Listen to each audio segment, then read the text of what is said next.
prepare for what is ahead. Now we're looking at the draft. Yung Hilda ay tinanggal na ni Coach MTB. Meanwhile, posible na YSS Lancelot na naman ang makikita natin sa bans ng Liquid. At TLPH, may chance din na magpalitan ulit ang Harith and Granger. With that, yung Aurora ba ay magpa-first pick ng isang Harith o kaya ng isang Fredrin? Yun yung mga parang pinagagawan dito. Especially with the Arlo being banned.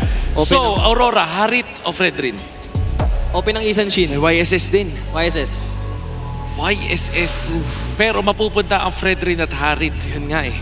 Sa side ng TLPH. Willing ka bang ibigay yun? Well, ang Aurora, very much willing sila. Now, the trade, just like what you were saying. Siguro, dito nalalabas yung yung Fredrin Lapo ng TLPH. Agad, yung 2 piraso ng Exodia nila. Fredrin Lapo. Yung baraha. Yun yung baraha eh.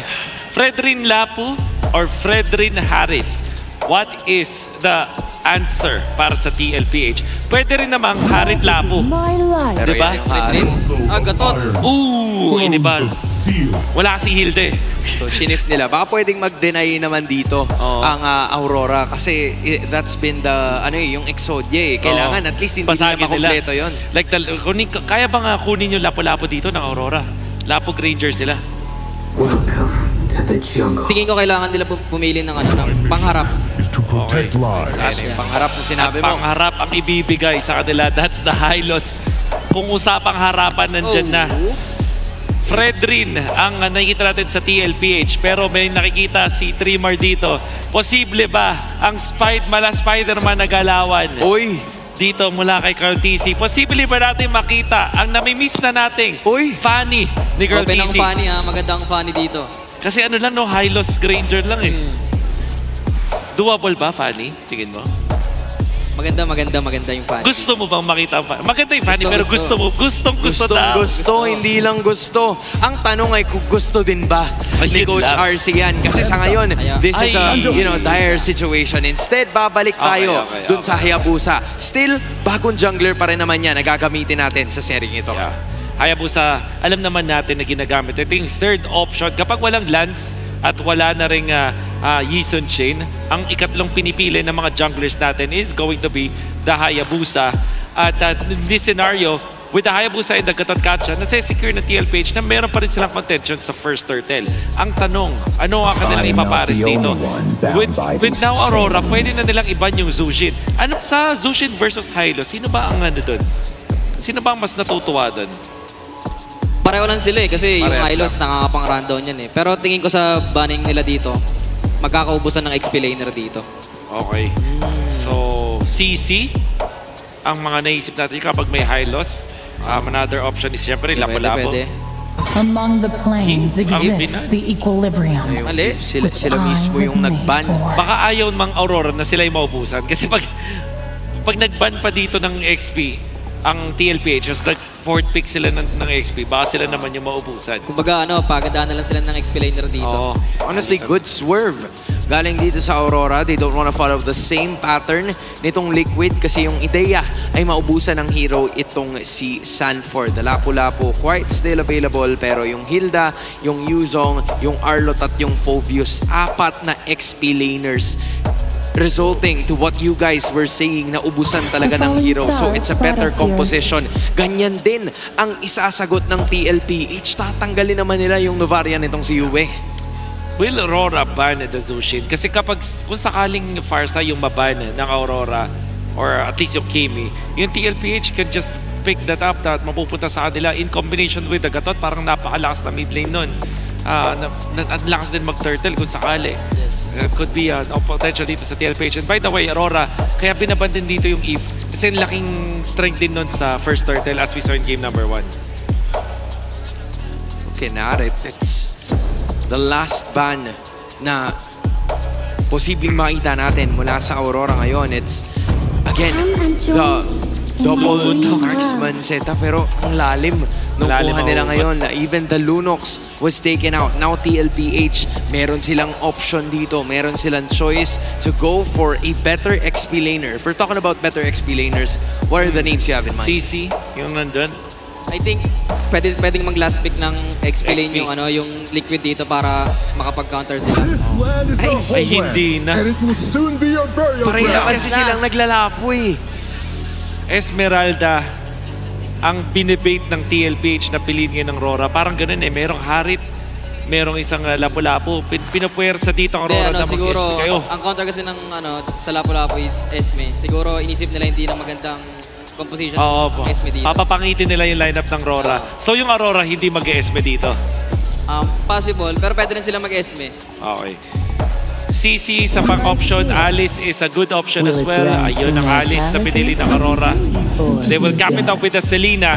Ayun, alam na ni Sanji na hindi siya maaaring magfarsa sa composition na to. Kasi kung isipin yung Exodia natin kanina, pag farsa to, yun pa rin. Ano palitan lang si Fredrin? Believe in the Exodia. Believe in the Exodia. Believe in the 4-bar setup nitong Team Liquid Philippines. Kasi yun yung pattern eh. Yun talaga. Yun yung pattern. Pero parang sa Aurora, si Yue, going online na ako. Ayoko na nasa backlines lang ako. Kailangan sumugod kung susugod. Nag-farsa pa rin kahit may Selena. Doable pa to para sa TLPH. Yung TLPH, ang lakas pa rin ng early First potential nila. Pero makakasabay yung Aurora sa early. 50-50. Sino makakakuha ng early sa kanila na yung laro? Again, Yun. another early game potential para sa dalawa nating teams. 3 straight ang gusto ng Team Liquid Philippines. Unang puntos para sa Aurora. What's gonna happen in game number 3? Casters, take the stage. Match point na nga ba para sa Team Liquid Philippines? O makakabawi pa ba at pupuso ang Aurora Gaming? Makikita natin yan sa pagpasok natin sa game number 4 ng ating Grand Finals of Season 16. Men, napakainit ng Team Liquid. Yeah, pabigat din ang pabigat ang atmosfera para dito sa Aurora Gaming na kung saan ay pinipilit pa rin nilang humabol. Pero ibang klaseng beast na nakikita natin na TL. Yeah, pero ngayon makikita natin, they switched the strategy up. Nilabas nila yung Hylos ni Light, yung unang nagbigay ng liwanag para sa Aurora, and bumalik sila sa damage jungler.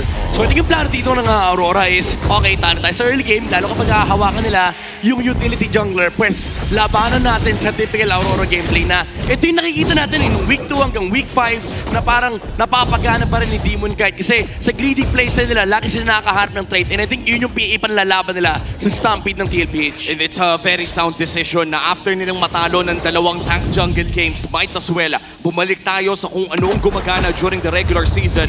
I just want to point out kung gaano naging kaganda ang run ng Aurora Gaming in the regular season. Still in one of the largest win streaks na nakikita natin so far in MPL Philippines history. At ngayon, below sila ng 2 games against Team Liquid Philippines. Hindi lamang ang Grand Finals ang nanganganib para sa kanila, kung hindi yung win streak na rin na pinanghahawakan nila ng Season 16. Yeah. At saka kung babalikan natin yung naging istorya ng laban ng Aurora TLPH nung regular season, hindi nakapanalo ng serye ang TLPH. Nagharap sila doon sa upper bracket finals. Hindi rin nakapanalo ng serye ang TLPH. Ito na yung bawi ng TL para sa Aurora eh. Yeah. Ang masabi ko dito is again very comfortable yung strategy ng Aurora. This is something that they've run all throughout the regular season. Pero ang kailangan nilang abangan dito is yung lapo-lapo ni Sanford. Kasi ilang beses na natin nakikita, lagi siya nakakapag-block off. Kaya naman grabe. Yung atensyon ng Aurora nakalagay talaga dito sa XP lane. Kailangan din kasi makalamang ni Edward, especially early on this Alice. Pero mukhang TLPH na hawak ng 30 lane to. Layo na ni Demon Kite, hindi siya makalapit. Oh my goodness! At si Carl TZ nakakuha ng pagod. Tinamaan ang Abyss and Arrow pero buhay pa rin! Sina ni JP, grabe yung Edward! speed power. Pero mapamatay siya ni Edward. Flicker na gamit din. Ipasa pa kay Yue. Atras muna si Carl TZ. Grabe yung galawan at pindutan dito Ibang klaseng pagsazone na nakita natin mula sa Team Liquid Philippines, and the burst coming in from Sanji. Mamaw magparsa tong taong to. Tsaka men, pili ko itong Aurora pag natulog mamaya, may isa silang mukhang makikita. Mukha ni JP. Ayaw silang palaruin ng MLBB. Ang hirap na yung kalagayan dito. Lalo na doon Uy, grabe! Aray ko po, Fedon Airstrike. Napaflicker na rin itong si Yue. Napakahap. Ramdam mo no? Naramdaman ko ay, wait lang. Grabe si JP, men. On both ends, nakakita tayo ng dalawang laban na TLPH ang nagdikta. At partida. Wala pang kalamangan ng side ng Team Liquid Philippines. Just a 400 gold lead. Men, gusto ko lang sabihin na, siguro kung may titignan mo itong laro ng Aurora, may isang parte ng laro nila yung nagbago, especially after Project Nyx, is yung galaw ni Light. Lagi siya nakasunod dito kay Demon kahit tinitake advantage nila yung golden XP na nakukuha mula sa jungle fix. Pero I think yun yung pinapunish ng TLPH. Kanina pa, men, si JP, instead na nagkiklear kasama ni Sanji, kanina pa siya silip ng silip sa jungle ng Aurora. Konti na lang magkakakuliti na to eh. Well, sa ngayon, no, hindi pa naman nagkakaroon. And for Team Liquid Philippines, ay hawak pa rin naman nila napakakatamtaman na gold lead dito. Kaya naman, pakiramdam ko, no, kaya pa rin naman pumalag ng Aurora Gaming. And in fact, you said so yourself, Midnight, medyo hinihintay talaga natin yung item para kay Demon Kite. Yeah, trade talaga yung kailangan gawin dito ng Aurora, especially with the advantage ng TLPH na sa mga matchup lamang sila, especially on the XP. Grabe si Sanji! Grabe, binigyan kagad ito si Demon Kite. Ganun pa decidido itong si Sanji. Kasi alam niya na medyo mapapahaba naman nila itong Turtle fight. Ngayon si Quad Easy, tumabit yung Quad Shadow para dito kay Lai. Pero hindi naman na nilalaban. Sabi na, sige, bigyan kaya natin si Sanford. Uy, grabe! Ginigigil daw si Sanford eh. Ngayon naman si Edward, ang pinupuruhan nila, tumama din yung Landshaker. Sanji to the rescue. Si JP ngayon ay abantihan. Ayaw palapitin talaga si Demon Kite. At mukhang ang pagong ay mapupuntan naman sa kamay ng Team Liquid Philippines. Papasok sa likod! Tinamaan din si Demon Kite at namatay sa kamay dito rin. Ay, Bender Nursing naman, ilalatag din. Oh my God! Target ayaw nila lakarin din sa Glorious Pathway. Tapak dito ng Vision Trap. Sanford? Ilalaban na naman! Napakatindi ng even spread. Ladies and gentlemen, pinasok din sa tore. Edward ay makikithil. At ramdam na naman ang Liquid Stampede. Makakatore ang Aurora doon sa taas. Pero ang daming nakuha ng Team Liquid Philippines sa baba. Walang yangin lang ako nakakita ng fake back. Mula doon sa lapo, sabi ni Sanford. Okay, uwi na ako. Joke lang! Ito hindi lang bibiro. Kasi may Feather Urge din. Ibibitaw din si Sanji. Wala pa siya ganung kataas na damage as compared nung game number 2. Pero ang mahirap kasi dito, pre, hindi malapitan si Sanji. Oo, poke lang talaga. Yun lang importante sa laro ng TLPH. I-poke nila and mapigilan nila yung galaw ng Aurora. And because of this, nabubuksan yung mapa para sa mga damage dealers ng TLPH. Especially kay Cartiz and kay Sanford. And si Demon Kite, men, hindi siya makalabas ng sarili niyang jungle kasi problema nila itong katat-kasa na to. Oo, tsaka lumalabang na nga rin sa farm dito yung Hayabusa against the Yisun Shin. At very rarely natin na nakikita yan. Just speaks kung gaano ka-effective yung nagiging ikot dito ng Team Liquid Philippines. Pero siguro ang good news, no, if you're Aurora Gaming, ay nakakapag-farm naman si Tommy Sanji. Pwede siya kasi Demon Kite naman magiging target. AOG, inabangan lang talaga. Demon Kite makakatakas. Pero not for long! Kasi Sanji ang kikidil sa kanya. Sila ito mag-game nila. Nasa low yung Shadow Kill. Tatama yung stun. Pabalik pa rin ni Carlito! Oh my goodness! Ibang klase ang ipinapamahal sa TLPH. Huli na si Edward. Man, ibang klase ang cavalry. Ibang klase talaga pinersonal ng TLPH yung graphics kanina. RSG daw kalaban nila. Si Demon Kite tsaka si Light lang yung pinibigyan ni Sanford, ni Sanji at pati na rin ni JP. And Team Liquid Philippines, because of this, bukas na bukas yung mapa nila. Hindi makaharap ng farm si Demon Kite. Kaya nagsistruggle sila. Wala silang resource na makuha sa mapa. As Takeaway, medyo mahihirapan din silang pumalag dito sa panghuling pagong. Pero nariyan naman si Edward. Sanford nasa pwesto na rin. The bravest fighter ilalatag na. Easy ay nakuha na naman yung pagong. Ngayon, kukuha na ata sila ng hero sa likuran. Ang naging target, Shadow King. Atras muna itong si Carl TZ. At si Edward ay critical din. Si Light lamang ang namaalam sa naging proseso.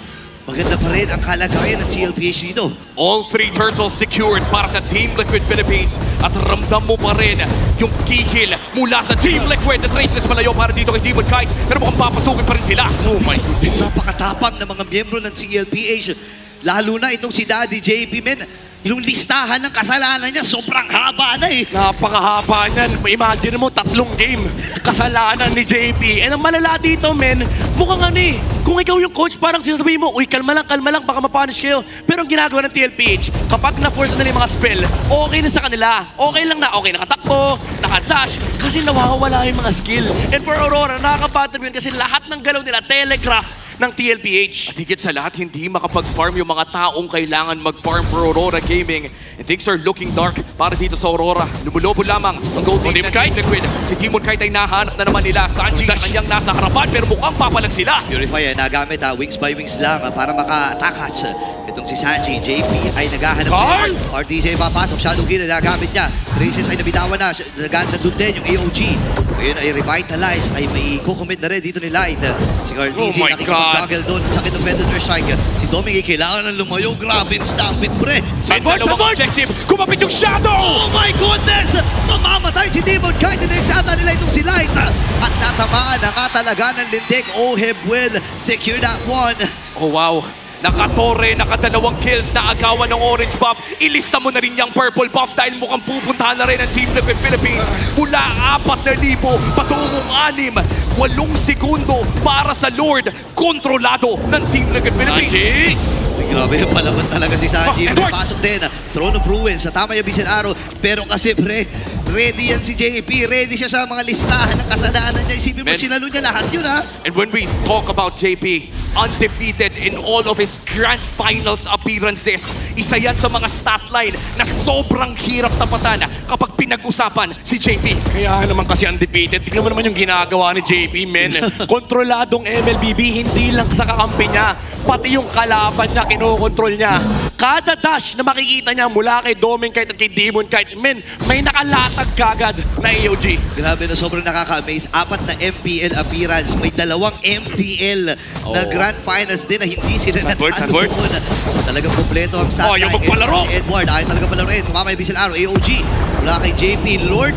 Grabe no, parang nakapamewang lang si RTZ. Kinukuha yun lang eh. Sabi sa'yo kada magdadash may AOG Napa-flicker tuloy si Edward. And sabi ni JP, okay lang yan.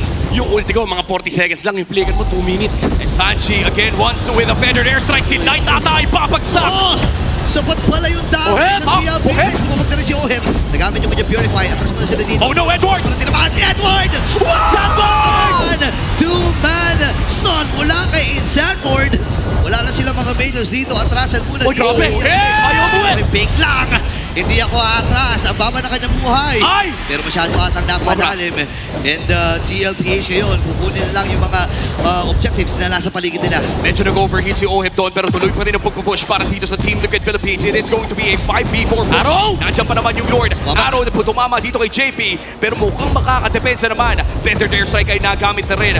Somewhat successful defense para dito sa Aurora. Yeah, another punish mula sa Aurora. Nakita natin to nung game number 2 and game number 3. It is the same. Hindi pwede mag-overhit ang TLPH kasi may mga lumilipad na pana din. May mga pang-punish din dito yung Aurora. But so far, kailangan pa nila ng konting item, ng konting farm kasi laki talaga ng disparity between Carl and Demon Kite, pati na rin kay Oheb and Doming Kite. Oo, and looking at our Infinix in-game equipment, disparity na yan ay sobrang obvious with the completed items na nakikita natin. Yung iba nandun pa lang sa mga components. Meanwhile, for Team Liquid Philippines ay nandun na sa kanilang pangatlo at pang-apat. Sa sobrang underfarm ni Demon Kite, kinailangan niyang i-skip yung kanyang War Axe. Rumeka siya ng endless battle kahit paano makalaban. Kaso ang problema dito, yung prolonged teamfight parang hindi rin nagmamatter for TLPH kasi isang bigla talaga yung habol nila dito. Isang bagsak, isang talon. Yun yung perfect teamfight initiation at for Liquid. At 30 seconds na lang no, bago magkaroon ng flicker muli si Sanford. Pakiramdam ko, the moment na mag-up lahat ng mga battle spells ng Team Liquid Philippines ay pwede na naman natin ma-expect yung napaka-aggressive na playstyle mula sa Team Liquid and for Aurora Gaming. Ano pa bang natitirang win condition para sa kanila? Alam mo, kailangan mapigilan nila yung Farsa. But ang problema kasi may katot-kache. Ito yung X-Factor from Team Liquid Philippines. Baka nga next game din na natin makita to kasi hindi makahanap ng angulo si Light. Even if ipilit nila, let's say tamaan nila si Sanji, number 1 ang problema nila yung Purify mula rin sa Farsa. And kahit pa na karamihan sa members dito ng TLPH ay tamaan ng Glorious Pathway, kahit mas slow sila, willing silang lumaban hindi sila tatakbo. Pero mukhang hindi talaga tatakbo. Naghahanap ng laban ngayon ng Team Liquid Philippines. JP, conceal, looking for the taunt, pero mukhang nanakot lang. And there will be an orange buff secured for Team Liquid Philippines as si Oheb ay papasok din. Ayaw nilang pag-farmin si Demon Kite. Ayaw na bawal lahat, no? Para dito sa Aurora. Grabe naman! Talaga! Lalapit pa lang yung Aurora dito. Binibigyan na kaagad ni Sanji ng Feathered Airstrike. klase. Ang sakit sa ulo.